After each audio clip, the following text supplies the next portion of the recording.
Now, this is just one of maybe dozens of different ways you can organize your content. This is very similar to a structure I use. Now, I created this particular window that you're looking at right now for the purposes of this demo. It's not exactly how I do it, but it will follow a similar structure. What I recommend you do, if you purchase private label rights content, and if you're writing your own content as well, you want to organize it by topic. Now, if you're working in multiple niches, then this would be a root folder called personal development or self-help. And then inside of it, you would have a bunch of subfolders based on topic. So I picked 5 topics here. In reality, there would be, if I went through our entire catalog, there would probably be 30 or more, okay? But I picked 5 topics that happen to come up a lot in our products and from our customer questions and so on.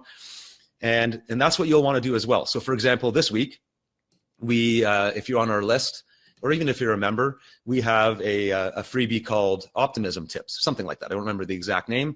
So it was an article and some other content all dealing with optimism, and it was all publicly publishable content, meaning that you could take it and put it on a blog, put it on social. We don't care.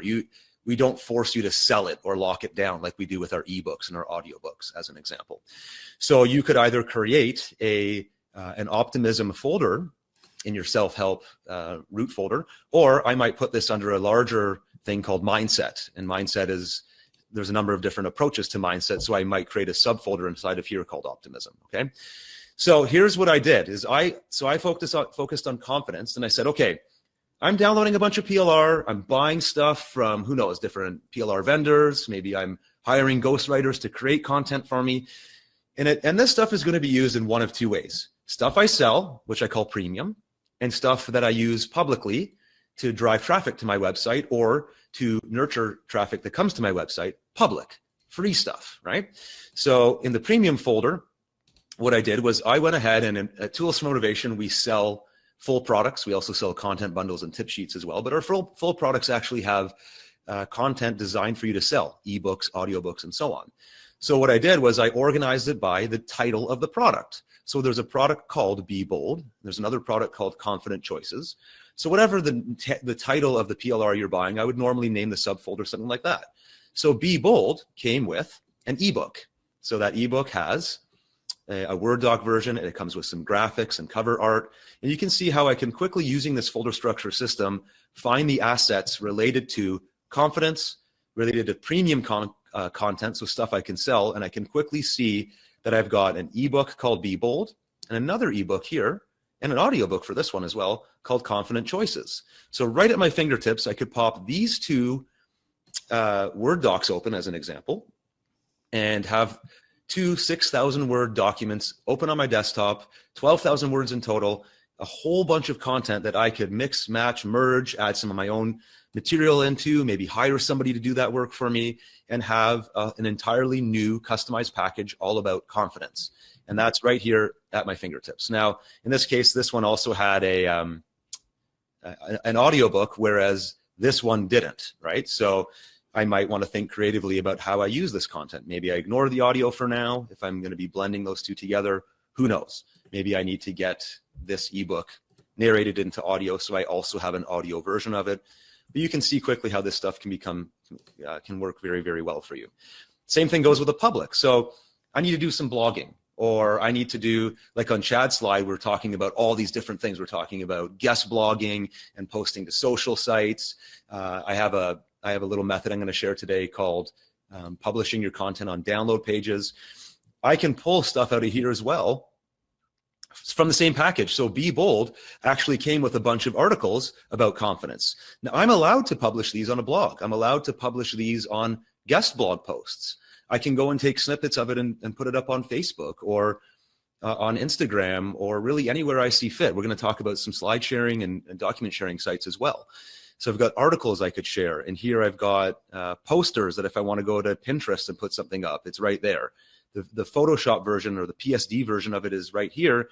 If I'm a designer, or if someone on my team is a designer, they could pop it open and edit that. Maybe I put my little Justin with the Russian hat picture right here pointing to my URL, right? I could do something fun to make this poster unique. But again, using this folder structure with the way it's organized, over time, even if you're getting tons and tons of PLR, if you follow this kind of model, you won't lose track of what you have.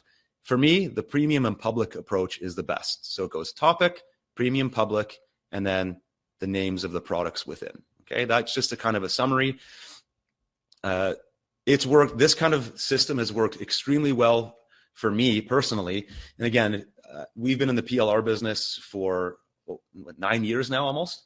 So we're talking literally hundreds and hundreds of products, all categorized across different topics, titles, and so on.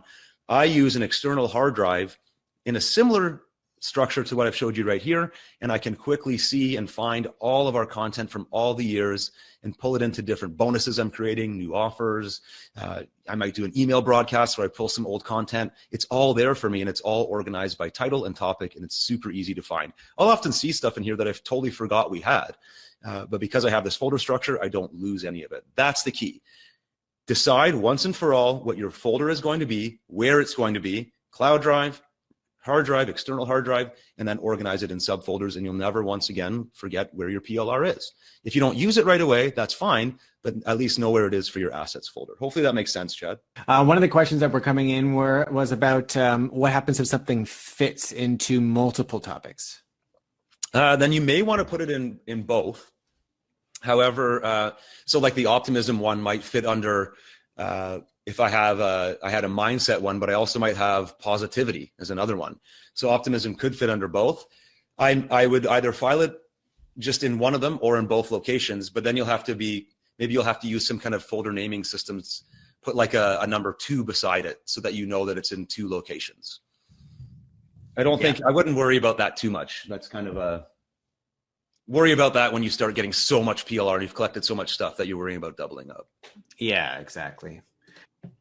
So Lorena's saying probably need to change the naming system after you've made your custom edits so you can quickly see which files you've already edited and which you haven't. Great point. So what you might want to do is at the root level have used PLR and unused PLR, and then move it once you've gone through that folder structure that I just talked about, and you find something you want to use today, like Chad's going to show some examples right in a couple of minutes here. He would then pull that PLR out of the unused subdirectory and move it over to used along with his customized version of it. So, and it doesn't mean you don't use it again, right? You can use one piece of content for multiple implementations, but at least you know it's been implemented in one form. Jacinta saying, I print the deal when I buy it so that way I know what you have. Oh, that's good. Yeah. So she actually keeps your sales page because you break your sales page down really well into what's included. I'll share my screen really quickly and just cover 3 things that I use. So one thing that I do is if you use a Mac computer, the latest version of Mac OS has a feature called tagging. And some people in the chat were mentioning about tagging. So if you open up your Finder window and you look at the bottom here, you'll see there's a section called tags, and you can actually add tags and call them whatever you want. You can make them different colors. And then when you go into your files, for example, if we take one of our packages from Justin here. They can do this on Windows? I'm not sure about Windows because I haven't used Windows in a while.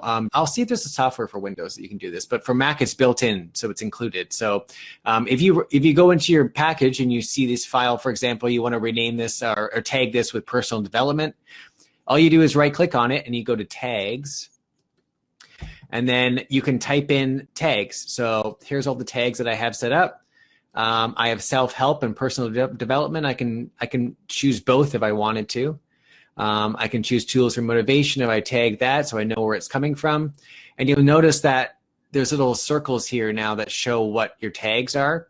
And when you go back to your Finder window, you're able to go into your tags and actually click into those and it'll load those files that you've tagged with that. So that's just a really quick way to do that. Another tip is when you are in Chrome, Google Chrome, the browser. So say this is a sales page of one of Justin's products.